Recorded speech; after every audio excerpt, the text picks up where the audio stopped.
All right, so I'm Andrew Marcus. I work for Asymmetrik. We have one of the open source secure FHIR servers that we maintain. So today we're going to talk about security of FHIR. We spend a lot of time talking about, yeah, let's connect all the things. Let's make sure the data can flow from here to there, data blocking, all that stuff. And we're like, well, let's make sure we're doing it securely. So let's start by looking at the global landscape of threats. So this data all comes from a report that Verizon puts out once a year. It's basically of all the incidents of attempted attacks versus breaches of things that were actually able to be successful across the world, across all industries. It's actually a great report. I encourage you to go look it up. It's pretty lighthearted, which is great because it's long and it's a pretty serious topic.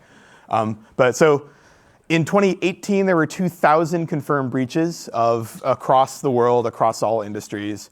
The most common ways in which people actually breach systems is by stealing credentials and unpatched vulnerabilities, where a patch exists, but they just didn't bother to apply it. These are basically the same ways that attacks have gone on for 20 years. Social engineering and denial of service are actually both on the rise. In the case of denial of service, part of that's because the prevalence of IoT devices, which are getting hacked and being added to DDoS botnets. Also, very interesting data point. It takes, on average, 197 days to detect a breach. That's 6 months, and that's average. So some are a lot faster than that. Some take a lot longer, and systems that still don't know that they've been breached aren't even in that number, of which there are plenty, I'm sure. So where is healthcare in this among other industries? Well, so this table comes from the Verizon report. Again, it's kind of hard to see. I'll show you where healthcare is there in the middle. So for those in the back, it's 466 incidents, which are attempted attacks. Of those, 304 turned into actual breaches. You'll notice that's 65%. That's 2 out of 3, and that is way high across all the other industries. Everything else on that chart is like 50% or less. So that's an important thing to keep in mind. Also, healthcare was 15% of all breaches. The only industry that had more was public sector. So also keep that in mind. We can do better than this. That's partly why we're here. Let's fix security of healthcare. So the way we'll start to do that today is we'll actually hack into a FHIR server. So today I'll walk through a scenario where it's theoretical, but you can come watch the Let's Build session right after lunch that my colleague Dan is leading, where we'll actually go into a lot more detail and show examples of how all of these attacks actually work. We also have virtual machines that we can give you on a USB stick. Come talk to us at the security table in McKinley at any point this weekend. We'd love to sort of help show you how that stuff works, and then you can try it yourself. So here's what we think of as a cyber criminal business plan. You download some stuff, you do a bunch of things, and you make money. Great. So what is actually happening in phase 2? That's what we'll dig into today and kind of show you an example. So we'll start with the cyber kill chain. This is something that the MITRE Corporation came up with 20-something years ago. They have a much more detailed version of it now, but this is just kind of collapsed into some easy bullets. The point really is every attack is unique and is going to follow some unique way to get into your system, but they all basically follow the same pattern. It starts with figure out what's possible at the recon level, kind of move your way down through compromising and sort of expanding your footprint within an organization, and then at the bottom is data theft. And we'll use this as kind of a map today as we're going through this particular attack that we'll show you. So another key thing to keep in mind, FHIR really is just like the rest of the internet. This is by design. It's using web technology. It's using REST. It's using JSON and XML. It's using OAuth. All these technologies exist in the rest of the web. This is great because it allows developers to get into it. It also means anything that works as an attack on a web application will also work as an attack on FHIR, potentially. So all the same hacking techniques apply. And we're in an interesting spot in industry right now. We've been in a mode where everything happens inside of a hospital network. So you secure the perimeter of the hospital network, and then doctors and EHRs and everything happen inside of that. Maybe they need encryption, maybe they don't. Maybe things are a little bit soft and squishy once you get inside. None of that matters because the outside is fully secure, right? So now you add a FHIR server, and it's open on the public internet, and you've punched a hole through your firewall. So that means your FHIR server could get compromised, and now that could spread to the rest of your healthcare system. So really, we're transitioning in healthcare from just securing the perimeter to securing everything. And really, we should have been securing everything all along. Now we have much more reason why we have to do that. So in the cybersecurity community, what people talk about is that defense in depth and limiting the blast radius. Really, both of those are just a fancy way to say that if one of your systems is compromised, you want to make sure that the attack can't spread to the rest of your network. The attacker can't get further in. They can't sort of jump to other things. So that sort of sets up the context for what we're going to talk about next. Let's set the stage for this particular attack. So let's assume that we're working with a hospital system. They have a web-based EHR that's able to render HTML and JavaScript. Let's assume we have a patient-facing FHIR app. I think in this case, it uses blood pressure observations to do something. Doesn't really matter for this example. The app is communicating with a smart on FHIR server. Let's assume that it's poorly implemented and has not followed all of the security best practices. So we'll also assume that you've done already some basic network security. So I gave a version of this talk in Amsterdam at the FHIR DevDays there. That video is going to be released, I guess, after this one.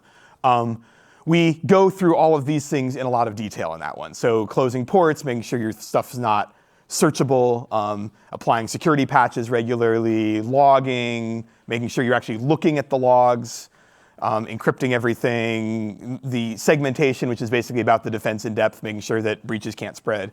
Let's assume you've done all of these things in your network. We're going to go in through the application. So also, because this is a talk about hacking, we have to give you some disclaimers. Please don't do anything illegal because we told you about it. Also, as far as we know, this attack hasn't actually been done in practice, as far as we know. But pieces of it certainly could happen now. So it's worth checking your own infrastructure to see if any of this stuff is possible. I'm also not going to be showing you any zero-day vulnerabilities. So everything in this talk is patchable, and you can prevent this stuff from happening. So let's start. We're going to log into a FHIR app as a patient. So how do we do that? I mean, we need a username and password from somewhere. Well, it turns out if you go online, there are 14 million stolen usernames and passwords available on GitHub from a whole bunch of breaches over the last 20, 30 years. They've all been pushed out there. There are a lot more if you start digging around in the dark web. Part of the point here is humans are predictable. We actually don't use that many passwords. So the infographic on there is basically the top 300 passwords from various breach lists last year. And it includes things like numbers and keyboard walks like A1, S2, D3. A whole bunch of passwords have exclamation points at the end. That's a very common pattern that actually ends up not being all that secure because everyone does it. So what can you do with a whole bunch of usernames and passwords? Well, maybe for this case, we'll start digging around on the internet. Can we link some of these usernames to people who might actually be at the hospital that we're targeting? Maybe they've checked in at the hospital, or they live in the same neighborhood as the hospital is on LinkedIn or Facebook or something. It turns out there was a data breach of LinkedIn data in 2012. All those usernames and passwords are on the internet. And those are actually linked to real people who have LinkedIn profiles who you can actually just go and see. Some of them might have data about where they checked in. This sounds like a lot of work to go and do this for 14 million usernames. The thing is, you don't have to. You only need one. So a hacker really just needs to be lucky once, get something that works. A defender, on the other hand, has to actually be right every time and know what they're doing and be able to block these things. So let's assume, for the sake of this demo, that the hacker has the patience, and they go and they try a whole bunch of usernames and passwords from this breach list, and they find one that works. Hold on a moment. That's kind of suspicious, right? The hospital should be able to see all these failed login attempts. They should be able to see that their systems are automatically temporarily locking these accounts because you have too many failed attempts, and so locks go in place automatically. A cybercriminal who has patience and is doing this properly will move what in the cybersecurity community is called low and slow. So sort of try some things, okay, that didn't work, stop, come back later, try some more things, try to blend in with regular traffic. What can you do to prevent something like this? Well, you can't really prevent your passwords from being used elsewhere. You don't know where else they are, they're encrypted anyway. The password might be reused on Facebook and Gmail and your health system. You don't really have any control over that. What you can control is usernames. Because remember, to log in, you actually need both of those things. You need a username and a password. And if you are giving users what their username is, for example, a patient ID, an MRN, something like that, then you can be pretty guaranteed that number is not going to be used by the same person in a different system. So even if they're reusing the same password, they're not, the chances of them being able to log in with the same username password combination is much smaller in your system. A lot of systems use email address because it's extremely convenient. Everyone knows what their email address is. However, that also means that they're using one username across anything that they're logging into, which is that email address. So keep that in mind. This scenario also seems fairly far-fetched, right? Like, do people actually log in this way? Well, as you saw on the first slide, stolen credentials are often actually the easiest way people get in. We think about port scanning and running things against vulnerabilities and hacking into servers. Well, you can use credentials to get into systems, and people do.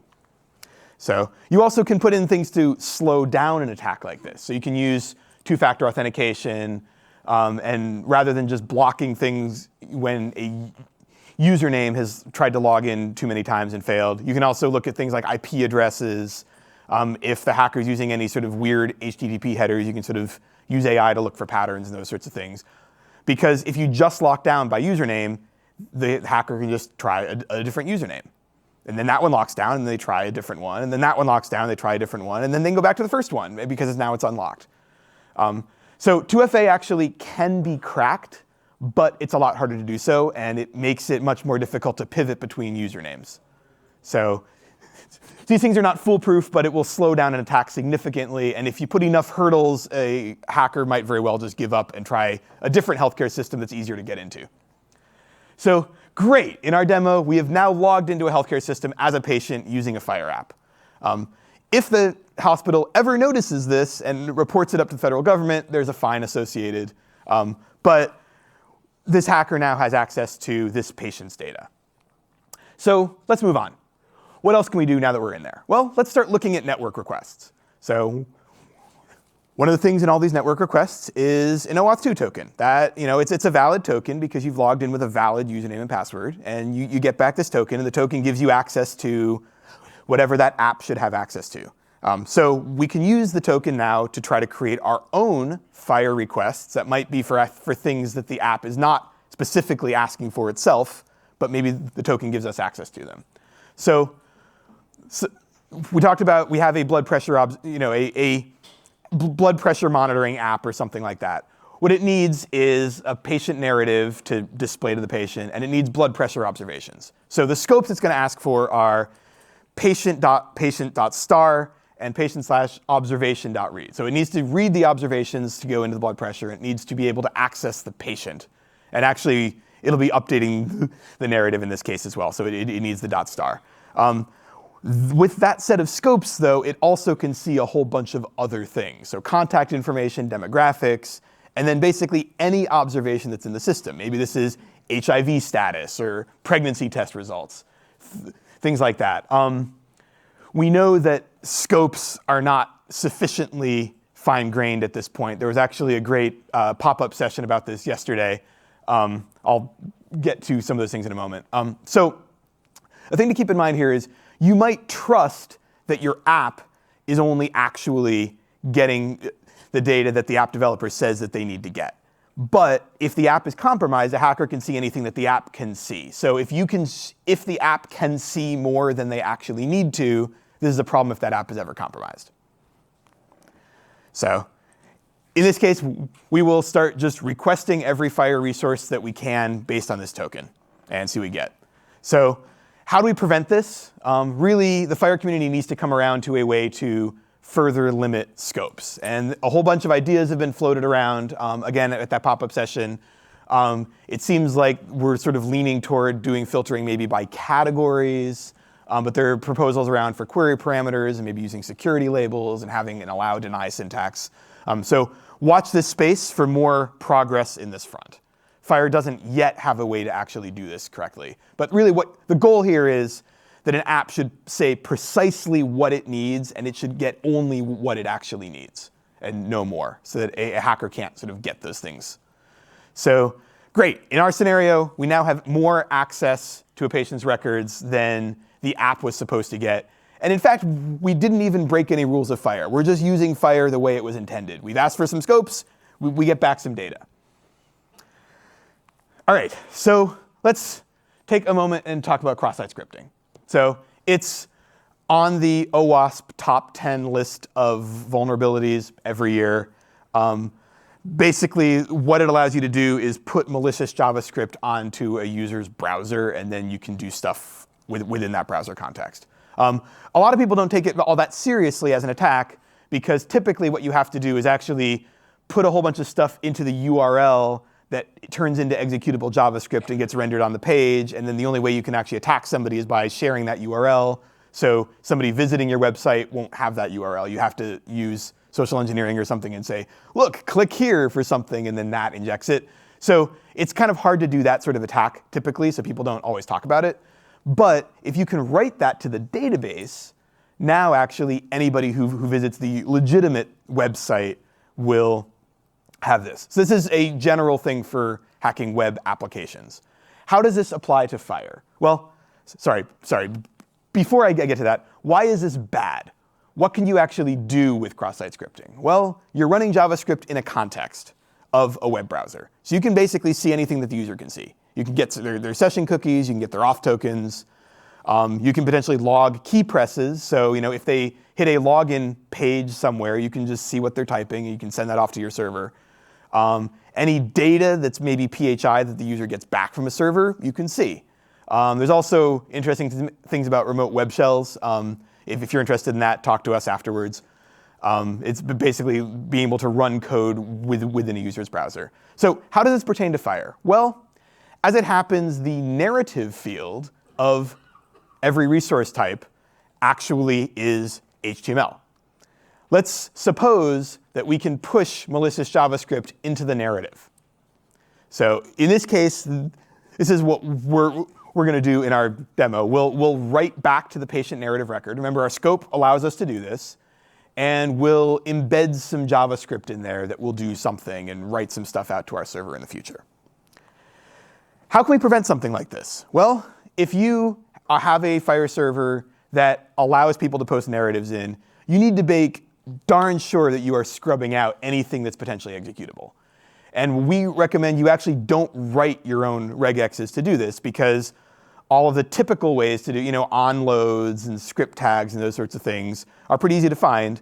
But there are a lot of other ways that hackers have found to obscure executable code. So that there's, like using hex codes or base64, things like that, where the browser will interpret it as executable, but it's not necessarily obvious to a human looking at it that it's executable. There are, however, a lot of libraries that are open source that know how to do this. In the case of our server, we use Helmet, which is an NPM package that does this. Really better, though, is to actually not allow this in the first place. If you don't have a reason for people to submit the narrative, you should be able to actually... The narrative is designed to represent basically an HTML readable version of whatever the record is. You should be able to have a template, apply the data from the record to your template, and generate a narrative. And if you're generating the narrative on the server side, you can trust it, because you're the only, the only organization that's actually able to create that. A hacker can't write those into your system. There is more information about how to protect narratives on the FHIR spec. I encourage you to go read it if this applies to you. So for our scenario, we've now injected malicious JavaScript into the FHIR database for a patient record in the narrative field. Now we have to wait, because it doesn't do anything on its own. It's JavaScript, but it hasn't executed yet. So while we're waiting, let's talk about password cracking. So what we mean by password cracking basically is taking a hash of an encrypted password that's stored somewhere. Usually they're in one-way hashes. You take a password, you run some math on it, you end up with a one-way hash. Sometimes those things get breached, and the one-way hash, the hashed passwords get posted on the internet or something. And so how do you get the password back out of that hash? Basically what you have to do is brute force, try every possible password, run it through the same hashing algorithm, and see what you get. Well, that takes a lot of effort and a lot of computing power. For a long time, people have been saying, oh yeah, once quantum computing is around, all these passwords will be broken because we can run every combination in parallel. That's great. Quantum computing is still a ways off to make it actually functional to be able to do this. But it turns out you don't need it. Suppose that you can do 500 billion guesses per second. That's a lot, right? If you could do this much, you can crack an 8-character password in 5 minutes. So a 9-character password is 10 minutes, 10-character password is 20 minutes, right? So it scales up exponentially with the length of the password that you're trying to crack. 500 billion guesses is a lot, but what if I told you that that's 500 gigahertz? Okay, now it's starting to sound a little bit reasonable. If you look online, actually, you can find YouTube videos people have put up for password cracking GPU boxes that they've built in their garage. The hardware is not that expensive. You also can do this on the cloud. You can buy GPU space on the cloud for fairly reasonably priced. You can also actually parallelize the password cracking algorithm pretty easily because you can just look at one character at a time. So you can run this on a cluster of machines. This is actually happening. So in our case, how do we apply this to FHIR? Well, we have an OAuth token that we got from the patient when we logged in.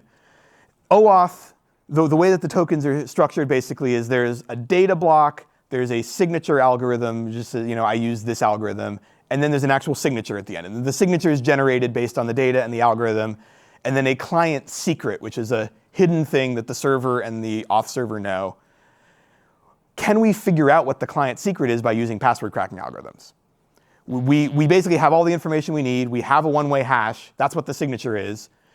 If your client secret isn't that long, you can actually use password cracking techniques to figure it out. So how do we prevent that? Well, the longer it is, the better. We actually recommend using PEM certificates. A client secret has to be a string. It doesn't really matter what that string is. So if you generate an RSA certificate, you can use that as your client secret. You also want to make sure you're not just giving the hacker a client secret. So make sure your secrets aren't stored in log files in case they're able to hack into your database or your server. Make sure all your payloads are encrypted. And the key thing also is if you are building, for example, a FHIR app that's client-facing, either in the browser or on a mobile device or whatever, don't ever put the client secret there. You have to have a server that actually protects it, even if the only thing that server does is the authentication workflow protecting that client secret. And all your other interactions are direct with a FHIR server. You have to have that server in place. Otherwise, the client secret is just there and someone can grab it. You want to at least make a hacker work hard for it. So also just generally with passwords, the longer they are, the better. 8-character passwords, as you saw, can be cracked pretty quickly. The NIST standards have actually been updated to talk about long passwords being better than short passwords. If you have a bank that's like, oh, your password's more than 12 characters, you can't do that, find a different bank. People should not be enforcing that anymore. And actually the whole uppercase, lowercase, exclamation points, whatever, doesn't actually matter. What matters is that it's long because of this password cracking brute force thing. So password managers are great. Also because people can't actually remember hundreds of passwords and reuse passwords in different places. There are questions about web-based password managers and how secure are they. You can also get desktop ones. But generally, it means that all the sites that you're logging into will have a different password, and you can have different long passwords. You can have 32-character passwords that you're never going to remember, but that's fine because your password manager does. Also, if you are running a server, make sure you're never actually storing passwords unencrypted. You want to actually encrypt them and salt them so that this hashing thing is more difficult. Again, all these things are putting roadblocks in the way of a hacker trying to get something. Don't just give them stuff that they can use. Make them really work hard for it. So great, in our scenario, we've now cracked an OAuth 2 client secret. This means maybe we can alter OAuth tokens because we can now sign them with a client secret. We'll get back to that. Meanwhile, a doctor has actually access this patient record from inside of their EHR, and our malicious JavaScript code runs in the client in the doctor's EHR context. We're assuming, of course, that the EHR actually can run HTML and JavaScript. Most of them can these days. All we're going to do with our malicious code that we've put in is grab the doctor's OAuth token and send it back to us. We now have a doctor OAuth token. Well, we've also cracked the client secret from the patient's OAuth token. We can see if the same client secret actually works against this doctor's token as well. In the case of this example, let's assume that it does. So now we can try some interesting things. So let's see if we can forge an OAuth token that the server will accept. There are a whole bunch of different things we can try. The OAuth protocol and JWTs actually support the none algorithm for signing. You're just like, oh, I didn't sign it. I used the none algorithm. For a long time, all of the JWT libraries and all the languages allowed these tokens and didn't really give you an easy way to say you didn't want to allow them. So let's see if it works. Other things you can try are just forge a token. You know basically what needs to go into it. Try to create a token, sign it with the client secret and the app ID that you have from the app. See if you can create a token. These things should not work. Your server should deny them, but they're worth trying. The other thing is that you now have a doctor OAuth token, but it has, say, a pretty short expiration time. So you could maybe make requests for that token, but then it'll expire. So maybe you want to try to lengthen the amount of time that you have that token. So you could try to use the OAuth refresh protocol to send this token to the refresh endpoint and get back a new token. And now you can use that token. You also could try to modify the token slightly by increasing the scope in there or increasing the time to live, re-signing it, sending that token back. Then it's almost exactly the same as the token you got, but you've made a modification, you've re-signed it so the hash matches. So in the case of our exercise, let's assume we're able to create a valid token that has the doctor's user account in it because we grabbed that out of the doctor's token. And then we've increased the scope and we've increased the time to live. And now we can create these tokens and let's assume that the server accepts them. That's bad. How do we prevent that from happening? Well, the key thing really is you want to be validating every token that you get. The OAuth server should be keeping track of every token that's issued and actually checking when it gets a new token in, is this one that I issued? It might have a valid signature, but if the OAuth server does not remember actually giving out that token, then you should drop it on the floor and probably raise some red flags. You also want to make sure you're using short expiration times because that will force a hacker to have to actually go through some refresh process and see if they can generate a longer running token. Otherwise, that token might be valid for 5 minutes and then after that they can't do anything anymore. You also want to make sure that you've tuned your servers so that they only accept secure algorithms. And if you are controlling both the OAuth server and the FHIR server, you can say, I only want this algorithm in both places. Deny anything else. If a token comes in with any other algorithm, drop it on the floor, raise some red flags. So for our exercise, we have now forged an OAuth token that the server will accept. We can now have persistent access as this doctor. Anytime we want to, we can create a token, we can authenticate against the OAuth server, we can ask for some FHIR resources. So, important thing to keep in mind, you probably trust your employees, right? You give them access to stuff that they need to do their job. What if their account is compromised? Now a hacker who has access to that account for that user can actually do anything that that user can do. This is why it's important to actually scope permissions so that people don't have access to more than they actually need. And for in network security, for system administrators, often actually a system administrator will have one account for their normal thing and a different account for doing more elevated stuff. This is why, is if their account is ever compromised, you don't want to be able to escalate and do other things that maybe that user doesn't even know that they have access to. But you just kind of got lazy with the permissions and you're like, okay, do all the things, check. So now what can we do? Well, let's query the patient search endpoint with this doctor's token. Let's see what patient records the doctor has access to. So for the case of our scenario, let's assume that we get back some interesting things. Hackers like interesting things. In this case, the results bundle that we get back has some results that are basically placeholders for, here's something that we're not supposed to show you. OK, that's kind of cool. We also get back that some of the records have security labels in them. That's potentially interesting. Some records have blank values where we think there probably should be data, but it's coming back blank. OK, what's going on? Well, so let's talk about these things. These things are actually fairly FHIR specific. So security labels are a feature of FHIR where you can basically annotate records and fields to sort of attach some kind of categorization to them. Usually that's used for protecting sensitive data, things like like mental health evaluations, things like that, where maybe not everyone in your system is actually supposed to be able to see these things. Some states actually have laws about what has to be protected this way. So on the server side, really you have to strip out any data that the user is not supposed to see. You can't trust that the client is going to get back all the data and then figure it out and do that on the client side. Because if it's ever attacked, you want to make sure the hacker doesn't have access to that stuff. Conversely, if you're running a FHIR server and somebody posts a document into your FHIR server that has security labels in it, you can't just drop them on the floor. You have to actually honor them because they're meaningful and they convey who has access to what. There's an interesting question about, does one system's security labels match a different system's security labels? That's an interoperability challenge. But you have to actually deal with them in some way. There's more information on the security labels section of the FHIR spec. There are a whole lot of topics here. I will move on because there's a lot to cover in this talk. So let's talk about redacting records. So in this case, for example, there were some full records that this doctor was not really allowed to see. Maybe they were mental health evaluations. What we actually saw in the results set in our demo is that there's kind of an indicator that there's a record there, but we don't actually have the record itself.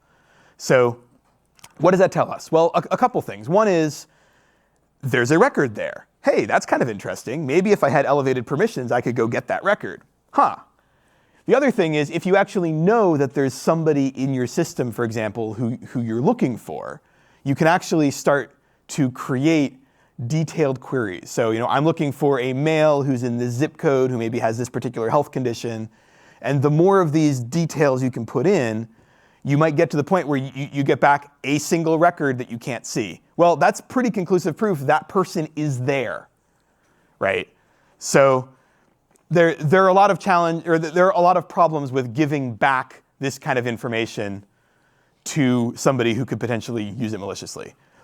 In FHIR, there's also an interesting question about what about redacting partial records? This is, you can see the record except not these fields. Well, there are a couple options here. You could remove the field entirely and just not return it. Presumably the profile will still say the field exists, so the hacker will still know that there's a field there. But what if that field is required by the profile? You now actually have an invalid FHIR resource. It won't run against the validator because it's missing required data.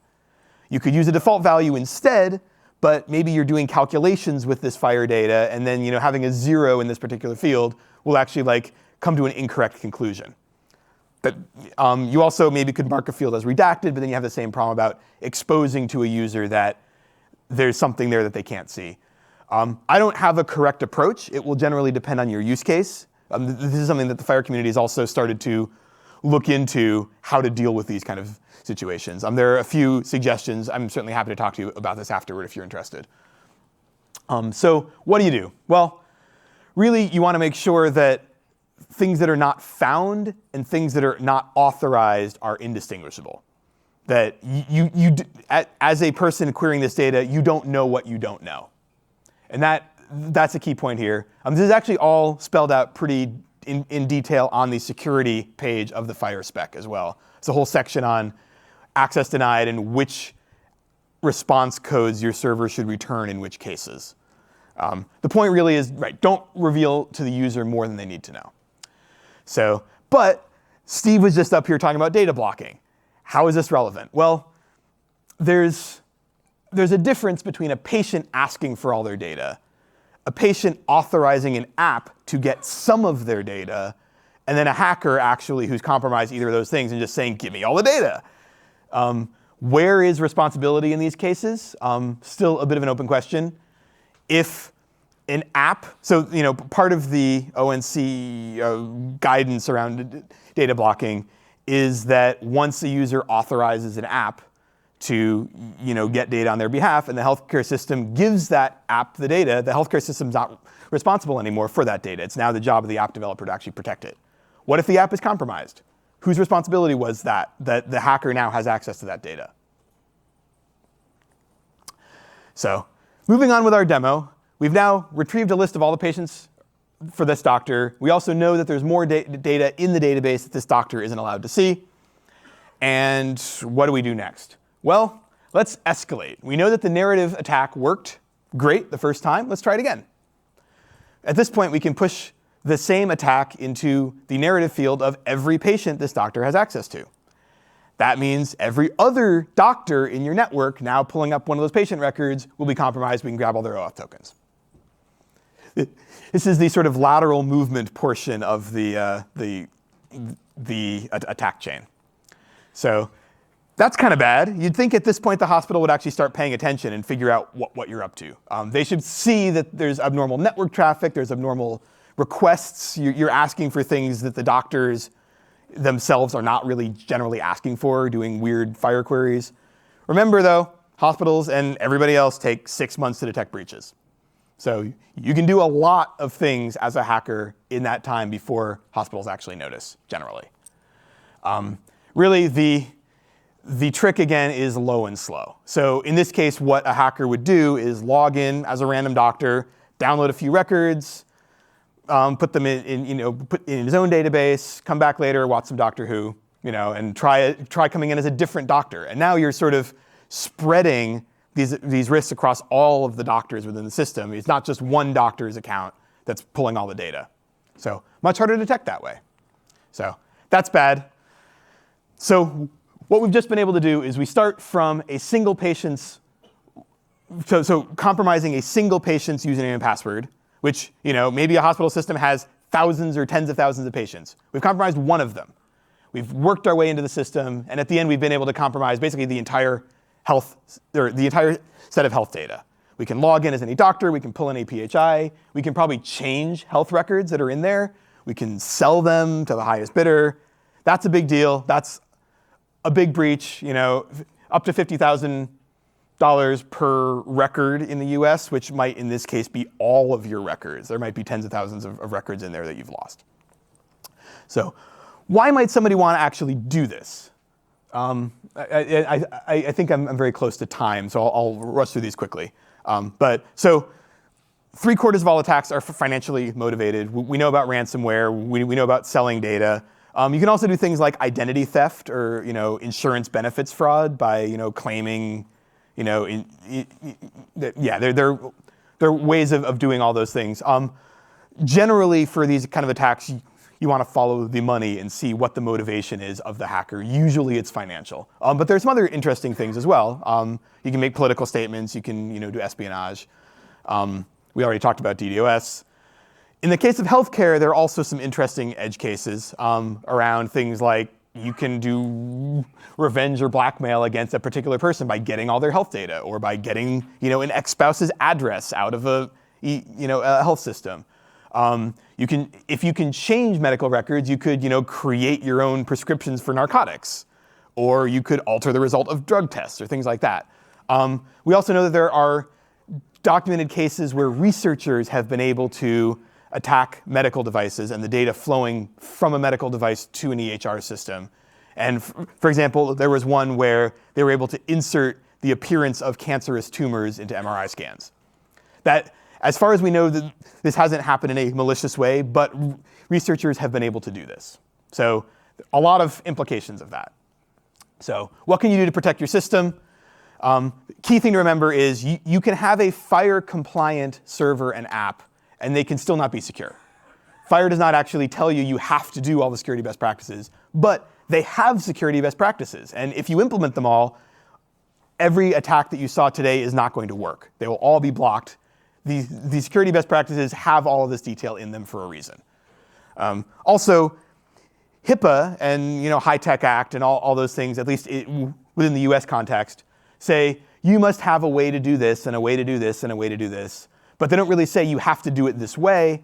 And nobody actually enforces it unless there's a breach. And then it's a legal enforcement, not a technical one. So it is on you to actually make your system secure. So, OK, let's go look at your system, figure out what the vulnerabilities are. Oh, you have a lot of them. How do you actually attack this problem? This is, it can take a lot of work to fix all your security holes. Well, so in the cybersecurity community, we talk about composite risk management. Basically, you identify what your vulnerabilities are, and then you sort of enumerate for each one, how can an attacker actually exploit this? What could they do after they've exploited it? And how much damage could be caused? So for example, if there's a vulnerability in one of your software packages, but you'd have to already have root access on the server to exploit it, maybe it's less of a big deal than something where you can get to it from the outside. So that's typically how people prioritize things. And you have to assess risk and figure out how much risk are you willing to accept in your system. There really isn't a silver bullet for security. You just have to protect as much as you can. And what we recommend is you actually try testing. Penetration testing is a great tool to actually find some of these vulnerabilities. There are plenty of companies that offer that as a service. You can also offer bug bounties and then basically crowdsource to the entire cybersecurity community finding vulnerabilities in your code. Some companies don't understand this and will sue you if you tell them that they have a bug in their software. Please don't do that. So here's the cyber kill chain again. The thing to remember is the earlier you can stop an attack, the less the attacker can actually do, right? Remember, we talked about putting roadblocks up, making it harder for them to do things. If you're able to get them after they've first compromised something, but they haven't really done anything within your system yet, they can't because they now can't get past that point because you've identified that compromise was there and you've done whatever steps you needed to keep them from coming back and getting further. So last takeaway. Healthcare has been considered critical infrastructure, like water and electricity and roads. What is the impact of a breach on patients? Patients might be denied access to critical care that they need to live. So come to our session after lunch. We'll actually dive into all these things in a lot more detail. You can actually see them in action. You can also try it yourself. We have a virtual machine you can install. And just the end of my slides, which will be available online after the talk, have security resources and our own FHIR server, which of course implements all the best practices as it would. So thanks. And we'll take questions sort of off to the side, I think, because it's lunchtime now.